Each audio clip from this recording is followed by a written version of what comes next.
Welcome to I Heart Geek.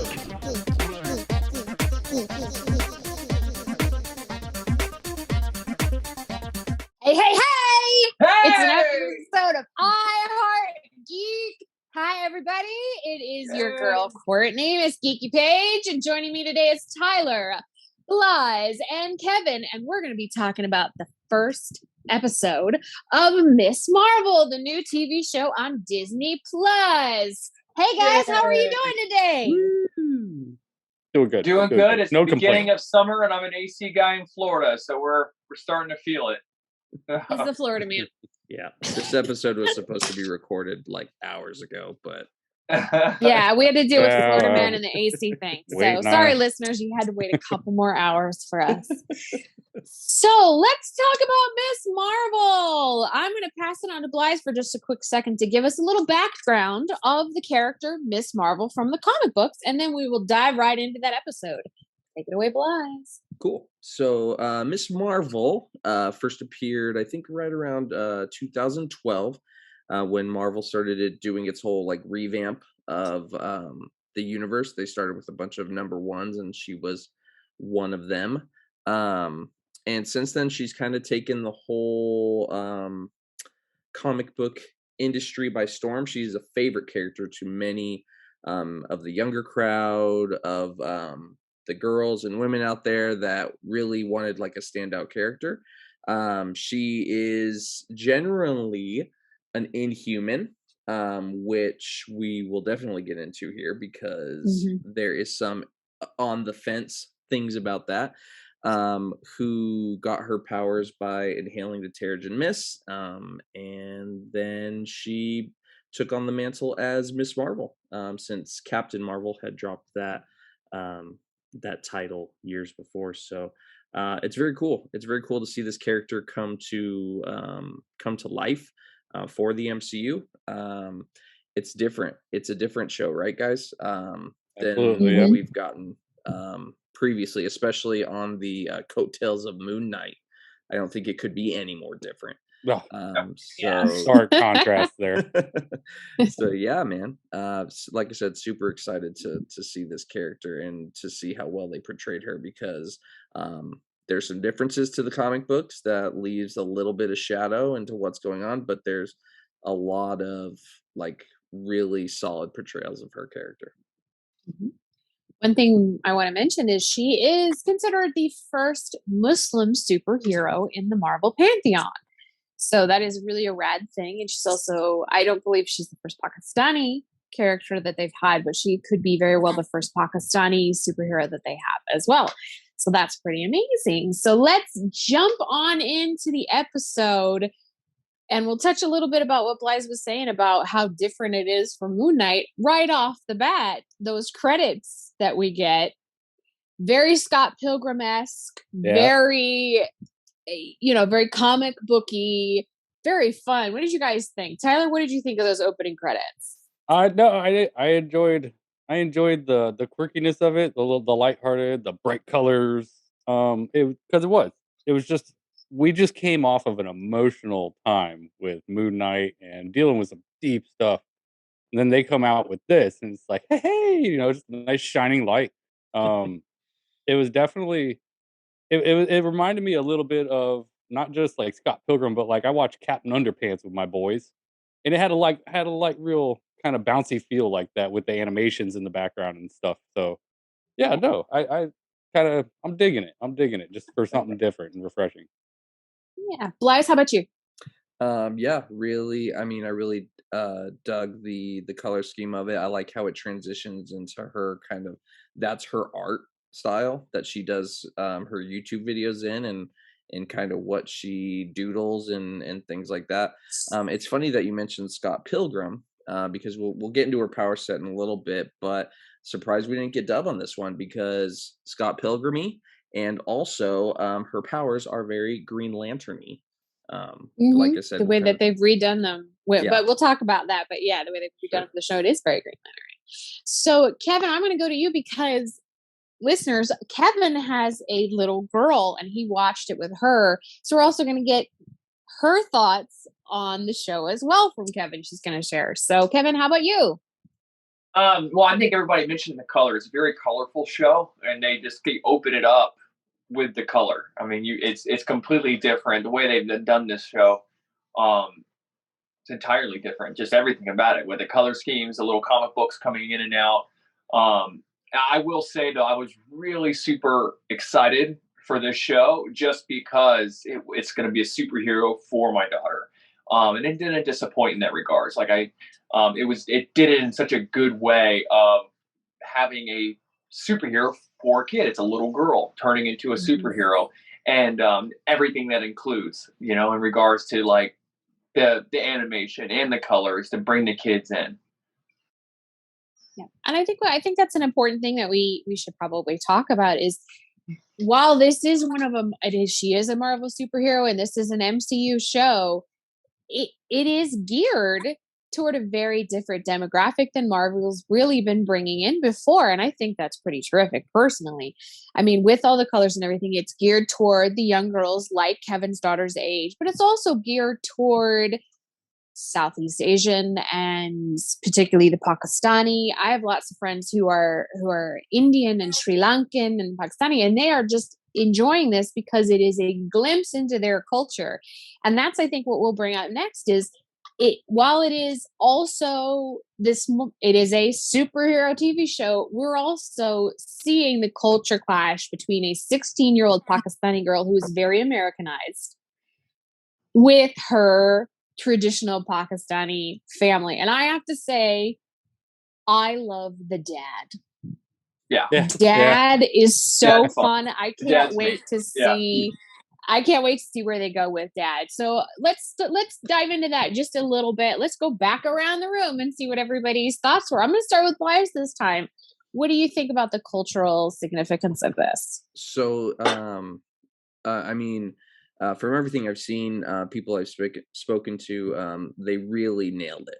They really took the time to understand the culture and look at the groundwork that the comic books had laid, because that was a huge thing in the comic book, is always her and growing up as a teenager and also growing up in this cultural setting that can be harsh, especially towards girls and women. Um, so it's almost like you take a little bit of what Peter Parker has always been since his introduction, and you throw in this whole other aspect on it. So not only is she growing up with these powers that she doesn't understand, she also has to deal with a deep cultural background. So it was really cool to see it play out, and I'm excited to see where it goes. Kevin, let's hear from you, the resident girl dad in the room. Well, I've did a bunch of missions work in my 20s to Guyana, South America, and I know this isn't Guyanese, but it's strongly that style. There's a really strong Muslim community there, and it was really interesting, like seeing that dynamic, and it was like, oh, I remember seeing this. It was very me as an American. I always remembered how interesting the dynamic was between the parents and the kids, because the kids were being raised, even over there they had the cell phones and everything else, so they had this more modern age. And to see it like play out on my TV, where she's very modern, she has her phone, she has this and that, and then the parents are like, no, you have your own path, you have to do this, or the mom, really, trying to lead the whole household, and that's a lot of times what you would see in those communities, is that the dad would work and the mom basically ran everything.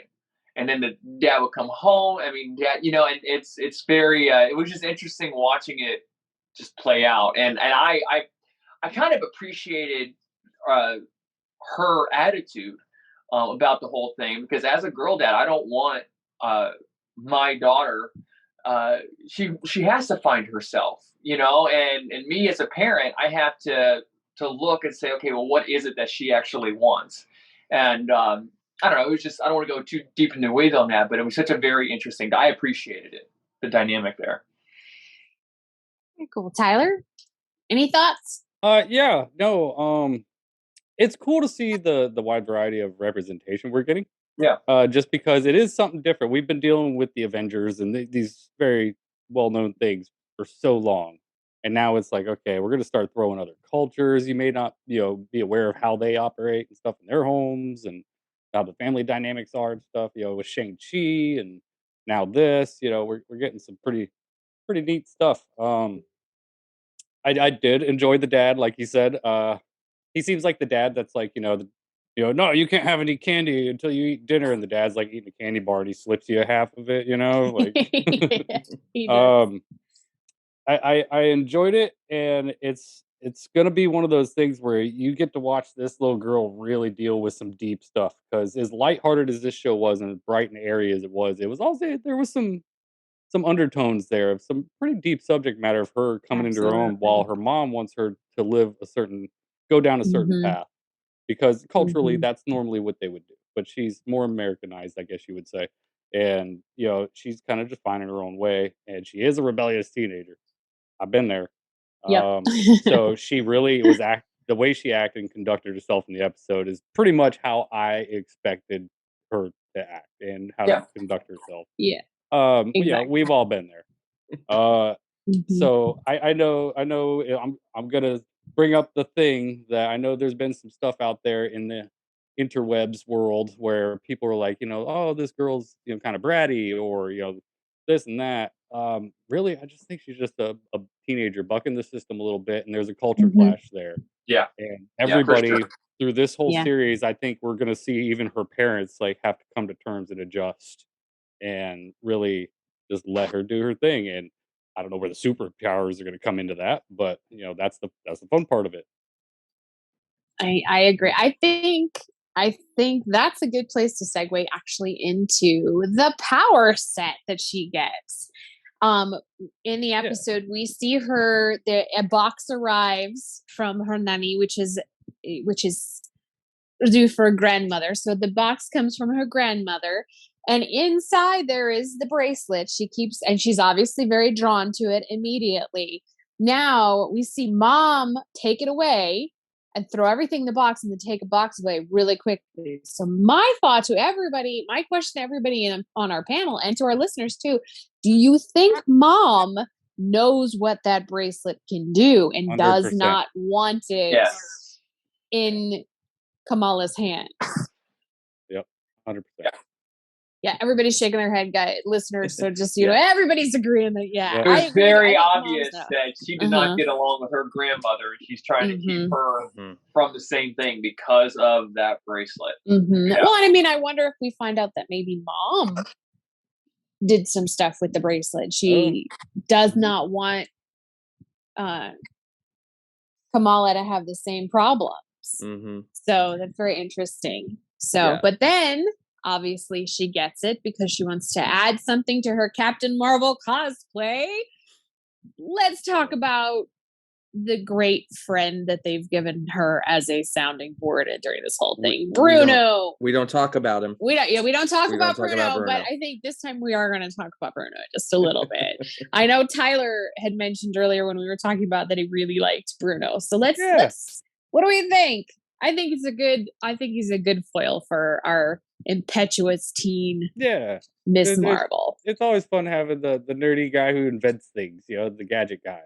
Exactly. And I think he played the part just right. He wasn't too overbearing, nothing like that. Mhm. He was there. It looks like there's a little something between the two of them too. Yeah, I Mhm. think there might be some. So we've talked about the bracelet. I'm going to go back to Bly's on this.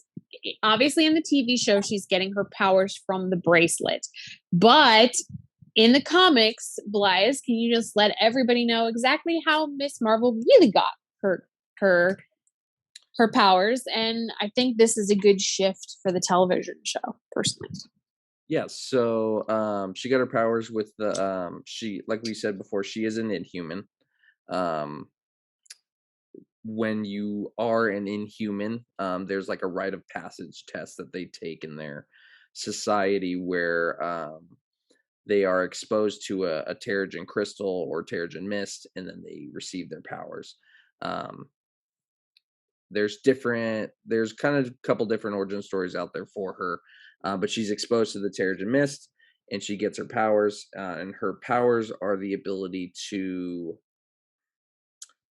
it's interesting. It's to like manipulate the like the molecules in her body so that she can expand, stretch, just kind of manipulate her body, similar to Reed Richards, but even more so being able to keep like the density. So whereas Reed Richards just kind of stretches himself out, when she makes a giant fist, like it's a giant fist.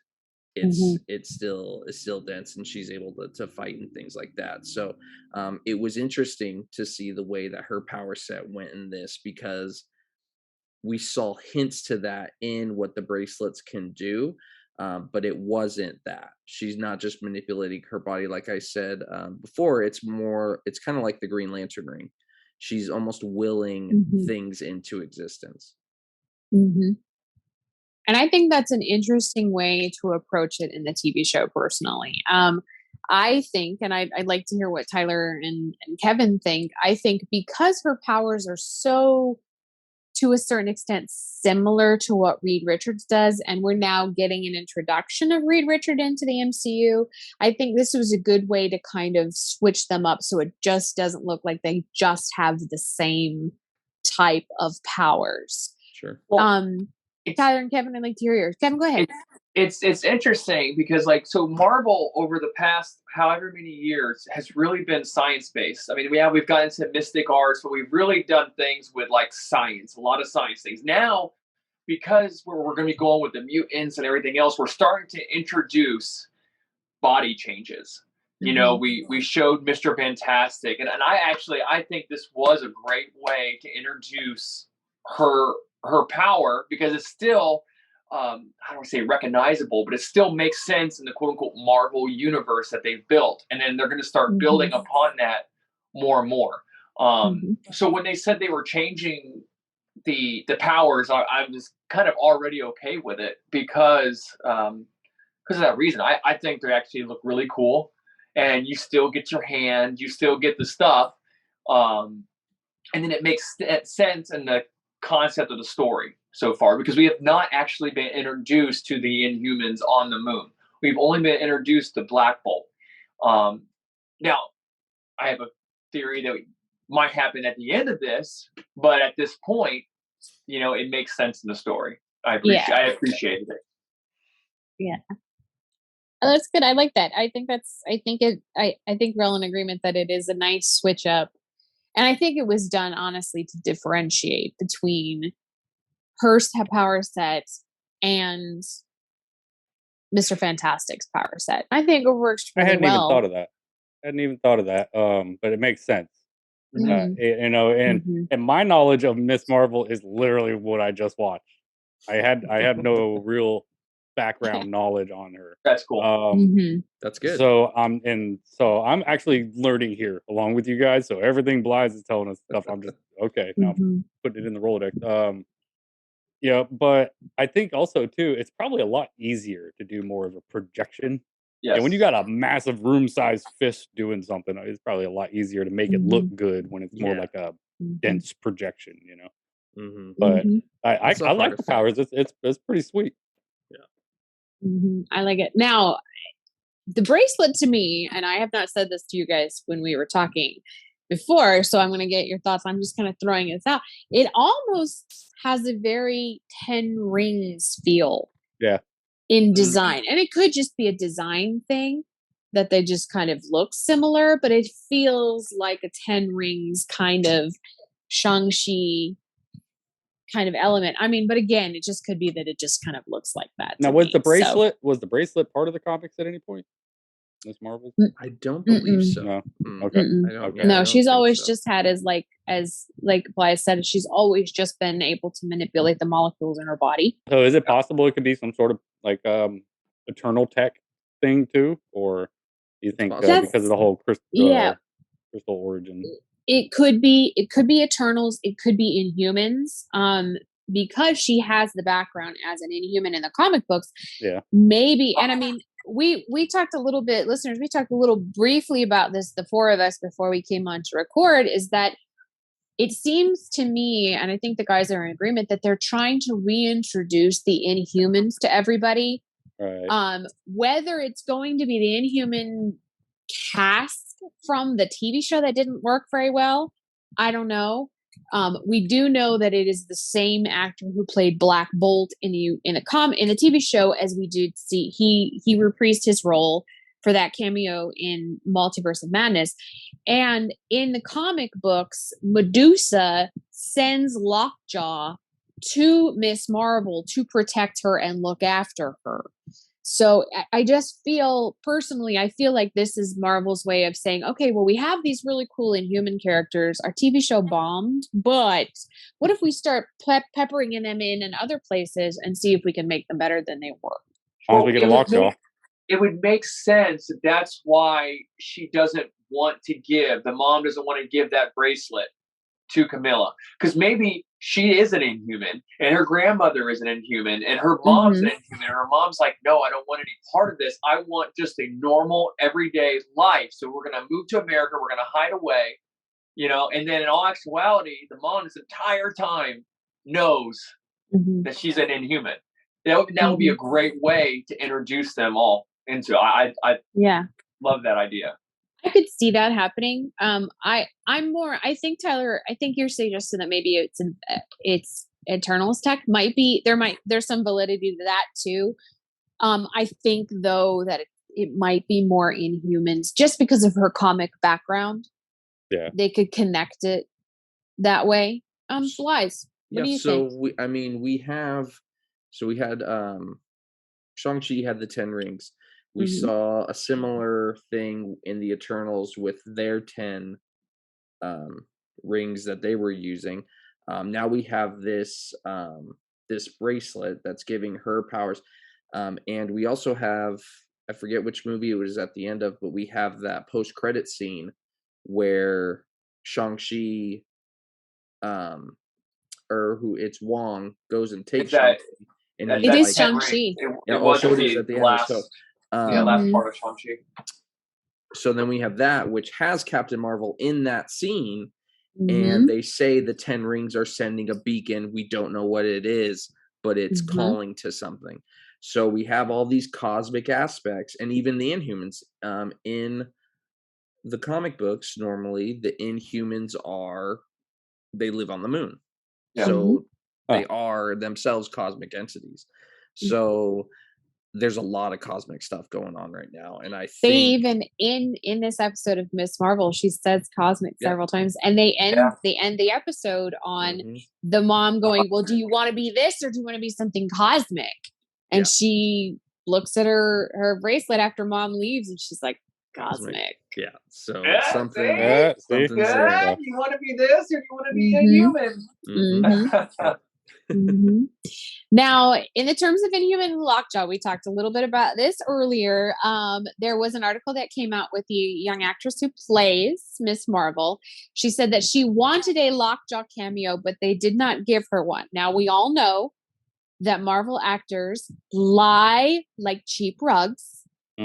So it's very possible there will be a Lockjaw, but who knows? But we are speculating on who we think might show up as a cameo. We're about 50-50 on being correct here at the iHeart Geek Show and who we think show up in these things. I think it will be an Inhuman. Maybe it's Medusa. Maybe it's Lockjaw. Kevin has a theory, but we'll talk about that when we go around the room.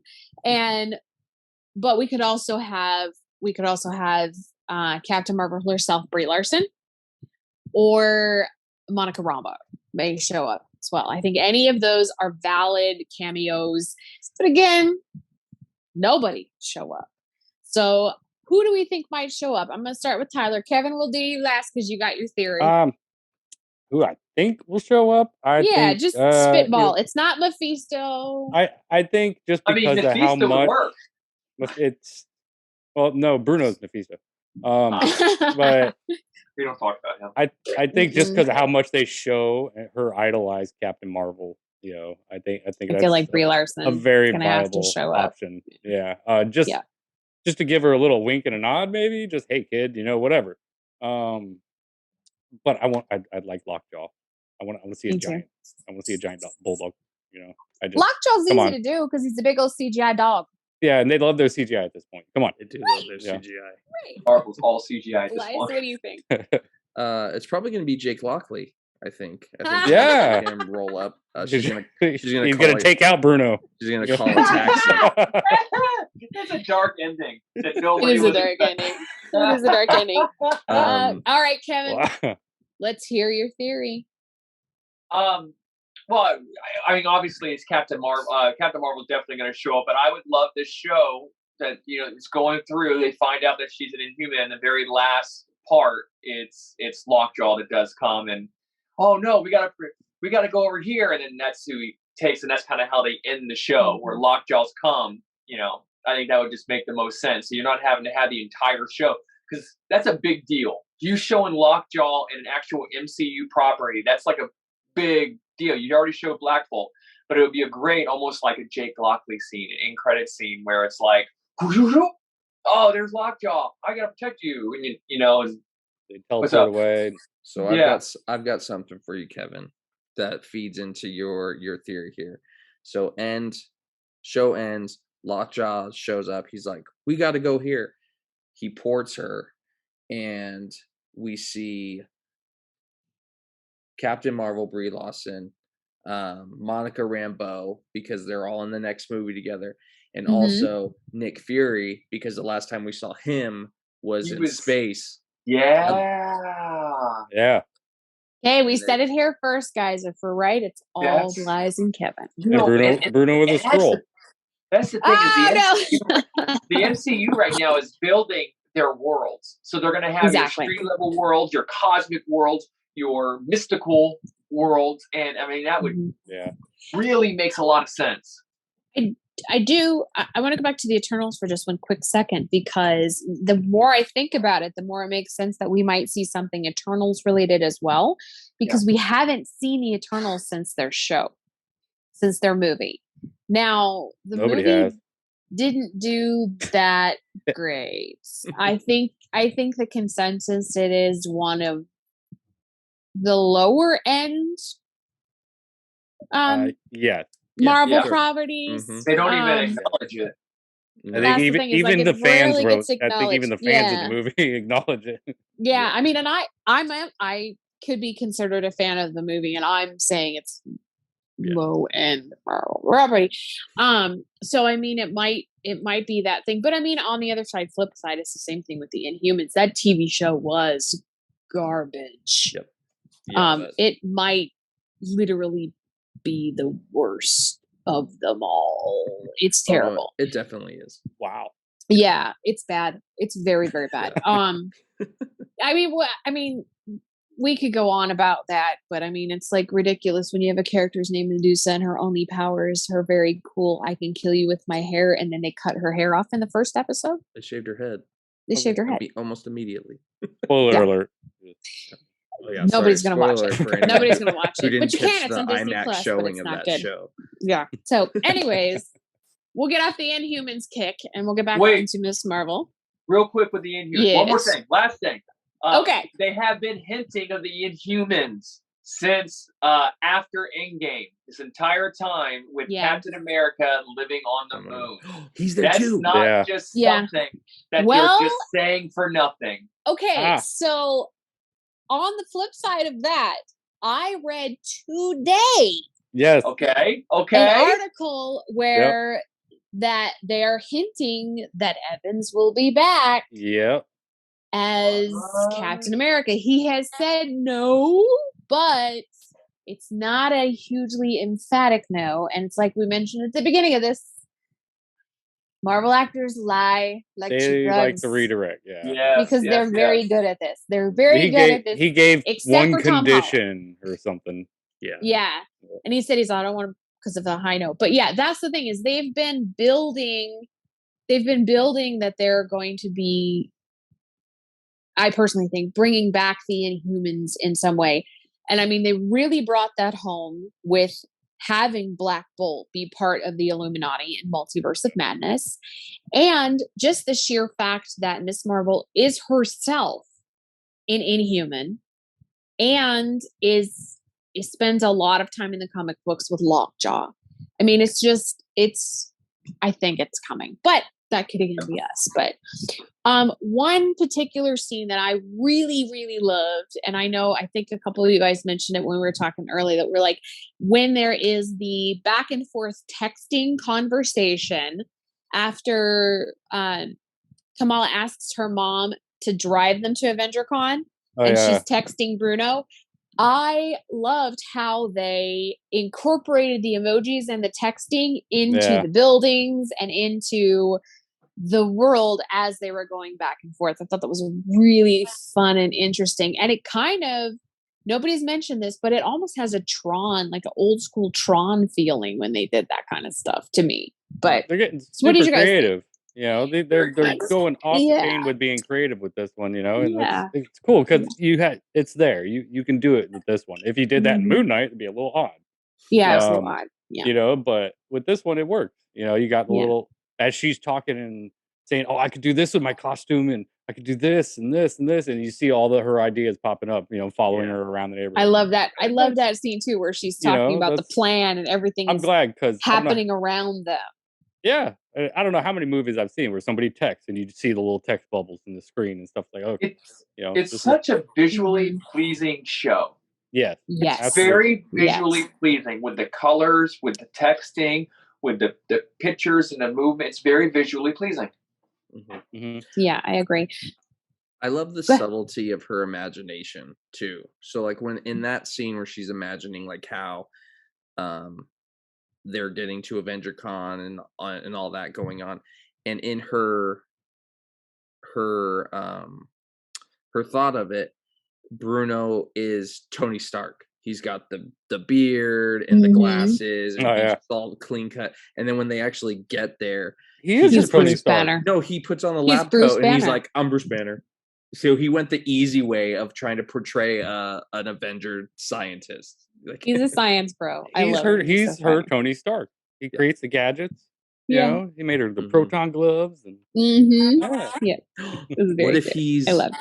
What if he's Iron Lad and he's really Kang? Oh no! God, give me Kang everywhere. I want to see him. All the King all the time. I want to see Kang. He's the King all the time. That's what it is. That's the big bad in this show. It's Kang. It's Kang. There's two things I want to bring up and I want to talk about before we get to our grades for this episode. The first thing is just a quick little Easter egg for there were some Easter eggs I'm sure everybody noticed, and we might go more into depth on the Easter eggs next episode.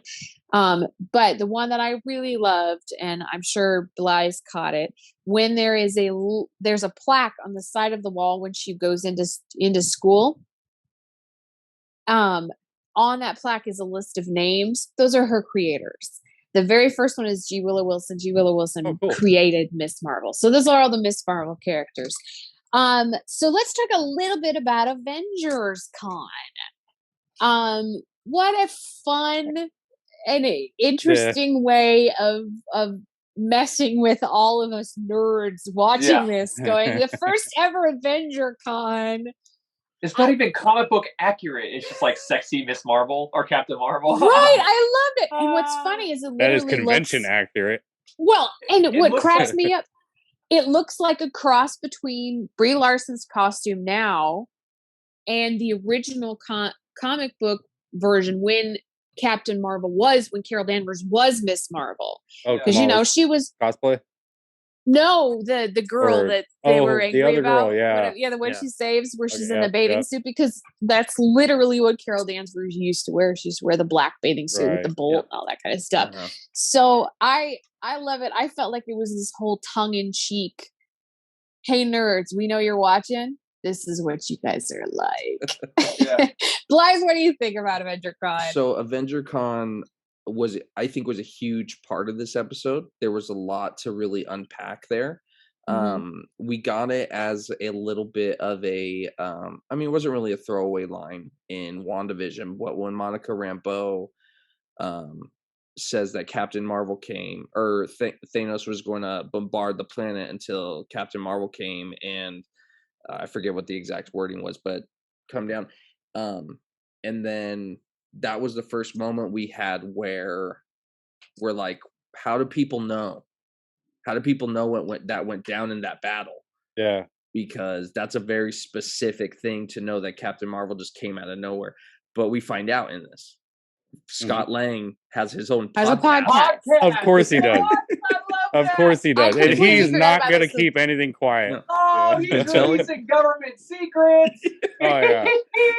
Do anybody of you literally want Paul Rudd to now God. do a podcast Yes. as gosh, Scott as Lang? Scott Like, Lang. I need this As in Scott my Lang. life. I need the Scott Lang Ant-Man podcast Mhm. now. Make this happen, Marvel. We'll pay for it. They can do one episode of that, and all He'll I pay want for is to hear his take on that entire battle and how it Oh my went from gosh, start that'd to be finish, great. like Yes. how his I want to hear reactions his are towards the friend's whole take thing. on it. Well, what's the one guy's name that has Oh, like the Luis? greatest stories? Oh, Luis. Yeah. Yeah. Luis, why don't you tell us what happened? Well, here. Luis can narrate everything as far as I'm concerned. He's pretty funny. He's pretty good. Yeah. So, there was that, and then there was the piece of fan art that's that was Captain America, like turned around with his butt all big and sparkly, and I was like, well, how would they know that? And then I clicked again. I was like, oh yeah, that was his whole line in that movie. Yeah. Was the Mhm. America's butt. So We don't say that word here yeah, sorry, I on didn't a wanna hard get- geek, y'all. So yeah, very cool, like unpacking there of kind of how the universe and whether they planned on that or they're like, oh, people are mentioning this battle that weren't supposed to be at this battle, so we have to Yeah. figure out a way. Like it was a very clever way to It kind of fill reminds that plot me. hole. It reminds me a little bit of the opening scene of well, not the opening scene, but the the Galaxy Quest convention in Galaxy yeah. Quest. Yes. Yeah, Yep. it's a little bit like that. I dug it, and having been to the granddaddy of all Comic Cons once in my life. Yeah. Yeah.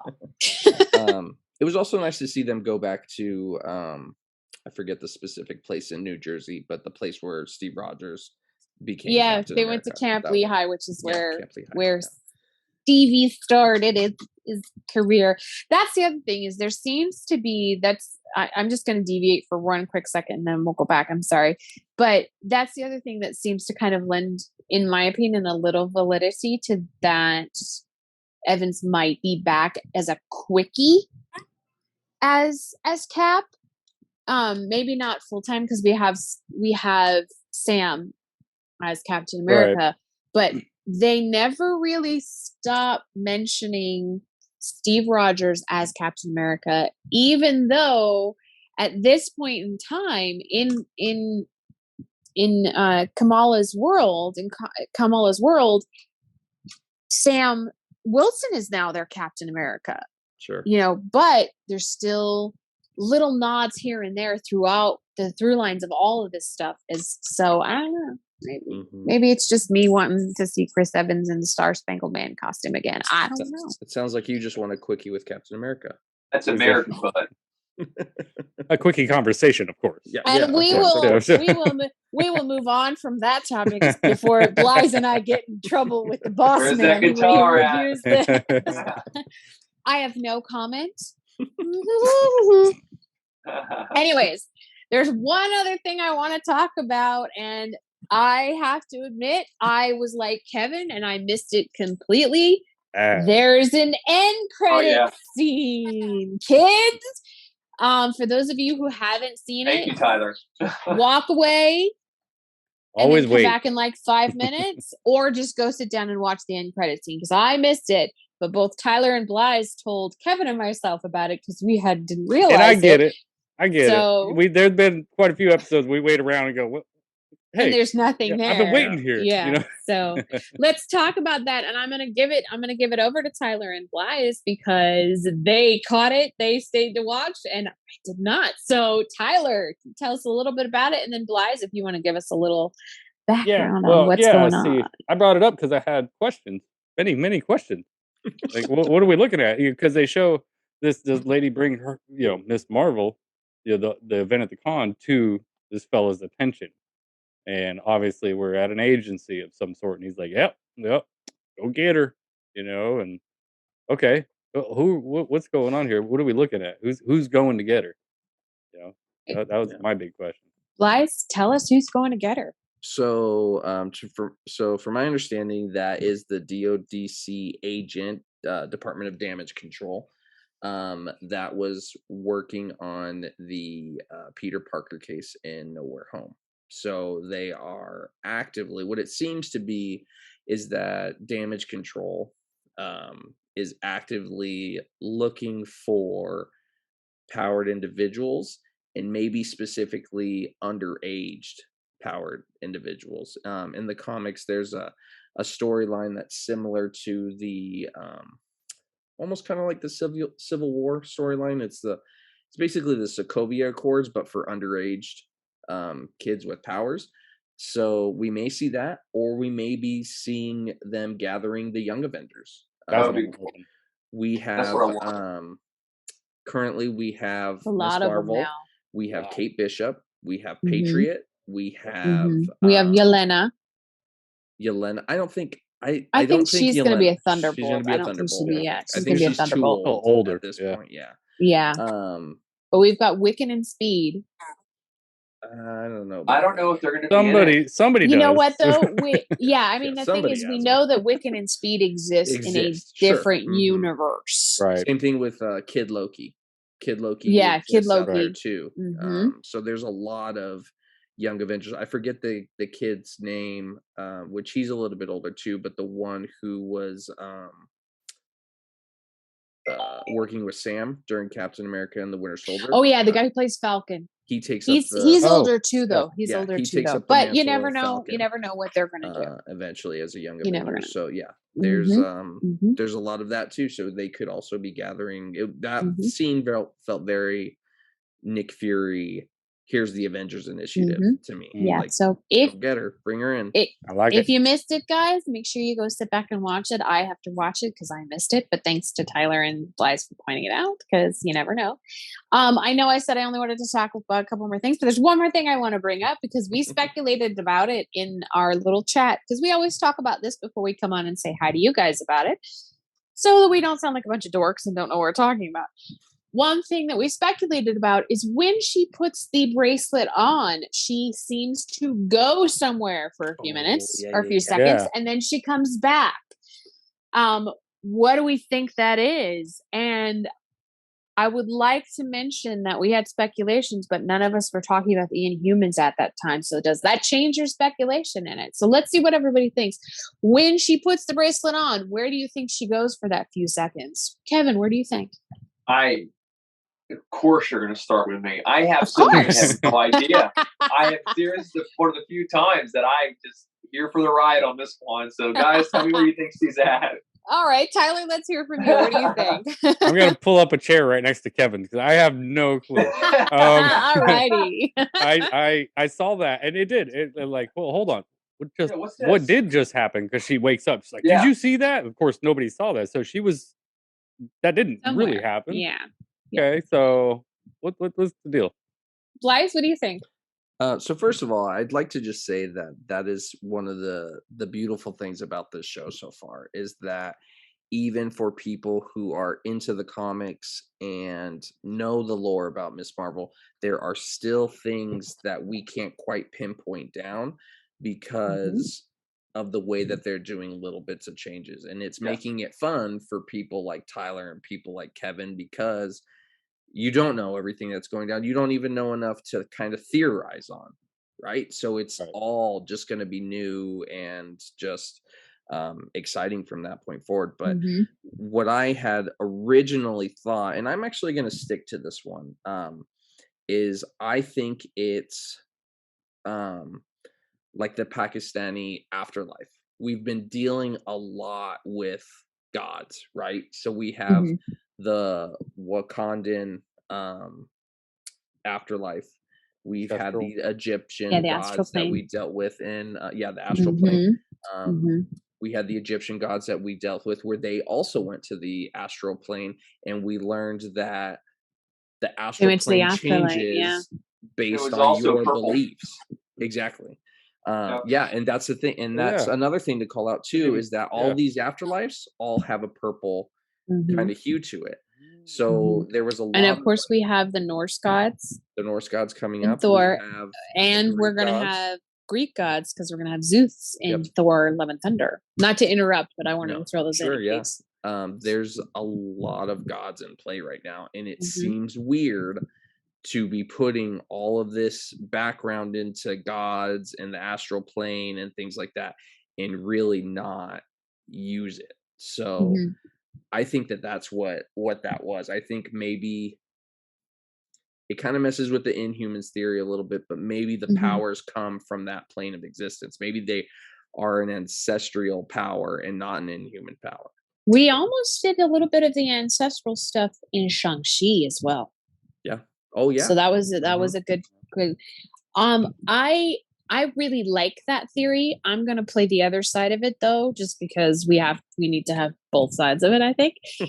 If it goes in the direction you're talking about, Blythe, I would not be upset with it. But now that we've spent all this time talking about the Inhumans and her connection to the Inhumans and her being an Inhuman, I wonder if it just didn't take her to the moon, which is where the Inhumans were or are. So if it went the way of the gods and it being an ancestral plane, I would not be upset about it. So either way, but again, it's just like you said, because for Blythe and I, we have the knowledge of Miss Marvel. We have the knowledge from the comic books, but even we don't know what's going on.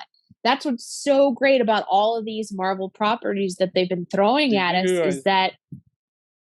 Go ahead, Tyler. Did you see what was in the background, like accurately? There was people. No, I just saw. I saw purple stuff, so I don't know. Because it goes by so quick, and I had originally thought that because I really just watched it real well once. I thought it was like the con she was at, but it was everybody was just kind of hazy and purple and stuff. But it could have been that. To me, it looks like they were just like silhouetted figures. They almost all didn't look human. It looked silhouetted figures, but then you could see like the eyes. Maybe it's see, just like, real. Maybe it's an artistic liberty somebody took. Look, we're gonna represent her falling into her power. Yeah, you know, maybe that's all it was. So let's do this. Y'all's better. Let's do this. Hey, listeners, where do you think she went? She went. Let us know where you think on the YouTube comments or over on our Facebook page. I'm really curious to what you guys thought. Maybe we missed something. Yeah, what did we miss? Let us know. So let's go ahead and grade this. We always do it on a scale from A to F. So let's see what we got. Hey, Kevin, let's go with you. And don't forget, you do not have to give it a high grade if you didn't think it was high grade. We're not going to be mad. I'm going to be fair and give it 2 grades. Okay. There we go. Do it, baby. If it was me watching this, I would say a C. It's not completely valid. I want to see it more. I do want to figure out, but that's just, if it's for my daughter, and I will say my daughter's mom also absolutely loved this, and with the women empowerment and introducing my daughter to superheroes and getting her excited because she is, and it's an A. It did exactly what it was supposed to do. So I still want to watch. I still want to continue and see where it goes. Totally. So I'll 2 grades. I'm going with 2. Perfect. I love it. Play both sides. Tyler, how about you? What do you got for Tyler? Who's this? What? Who's this for, Tyler? It's for everyone. No, I mean, just the fact that it's so different and refreshing. Like I said, we just came out of a lot of just heaviness with Doctor Strange and Wanda and Moon Knight. Just a lot. So watching this was kind of like, oh, thank you. I can just sit back for a minute, until the next thing. And who knows where this is going to go too when Kang shows up. I mean, yeah. So they're brothers. Still holding out for Lockjaw. So that kind of, it was nice. So that definitely bumped its grade up for me. The colors and stuff. It was something different, and the different takes it has with the family dynamic and this and the cultural dynamic and everything. And the fact that my younger son actually wanted to watch it for a second time today. That's cool. See, that's cool. I tried to watch Moon Knight with them because you call me a bad dad, whatever. It's a violent show, but hey, I got boys. But they didn't want, like, they saw him fighting in the costume. Cool. soon as he's gone, bolt right out the room. This one they wanted to watch, so That's cool. that bumped it up too. So I'm gonna go ahead and I'll give it a B. Nice. Lies. I mean, you know me, I love my MCU. There's Yep, very, you do. very, very rare that I give anything below a B for anything like that. And this stays true to that. I'm gonna give it a B plus. I don't want to go full A quite yet, just because I want to see how things play out and see what they do with her. But I think she's going to be around for a while. I think we have our next, like Tom Holland, Peter Parker, where we're going to see her show up in a good amount of movies or TV shows or what have you for a while, because even this actress that they got, this is her first thing. I don't know if we mentioned that. This is the first acting thing she's ever done. And wow. She didn't even want to be. She didn't want to be an actress. It wasn't like she was an aspiring actress. She saw the casting call for it, and she already loved Marvel. She was somebody that was like a Redditor, and someone that loved the comics. I wonder if we'll be able to pick out her adjusting to being in it as the episodes She was a go Miss on. Marvel fan too. She said she started reading it because she is a Muslim girl, and she's like, very it's cool. me. I saw those pictures showing like Tom Holland as a young kid dressed as Spider-Man, and then they did the same thing with her. Same thing with her. Yeah, that's pretty cool. So the next Tom Holland's a little bit of a brave sentence, buddy. We'll see how she goes. I mean, but for her first gig out the gate to be in the MCU and to be this character, for me, she knocks it out of the park. I'm excited to see her progress and how she goes. Very nice. I'm going with you guys. I'm going to hit it with a B because it is for all the reasons you guys says. It's fun, it's colorful, it's fresh. It's a nice change from watching Wanda, Mr. Spaghetti, or Spaghetti, Mr. Fantastic. Is that how we say it? Yeah, Kevin? Spaghetti, Mr. Fantastic. That's how Kevin loves. I love my girl out. Wanda, but I need a little less death, and I think we're gonna get a little less death in this, so this is good. Yeah, I'm gonna give it a very, very. I love Captain Carter. We're not gonna talk about what she did to my Captain Carter. No! My mom hit me and said, "Look what she did to Peggy." Miss Marvel, you're next. Oh, Two for the price of one. So bad. Anyways, solid B for all those reasons, and I'm really excited to see where this goes from this first episode. And that, ladies and germs, is an episode. I want to thank Tyler, I want to thank Blythe, and I want to thank Kevin for joining me today, and I want to thank all of the listeners for joining us. Don't forget to check us out online at iHeartGeekShow.com. Use the com, we paid extra for it. And make sure you check us out on social media: TikTok, Facebook, Twitter, Instagram, Smoke Tingles, anything. We're always there. And if you have any thoughts about the show, or if you think that we missed anything, make sure you let us know too. We would love to hear your thoughts on the first episode of Miss Marvel. And ladies and gentlemen, thanks for joining us on the iHeart Geek Show.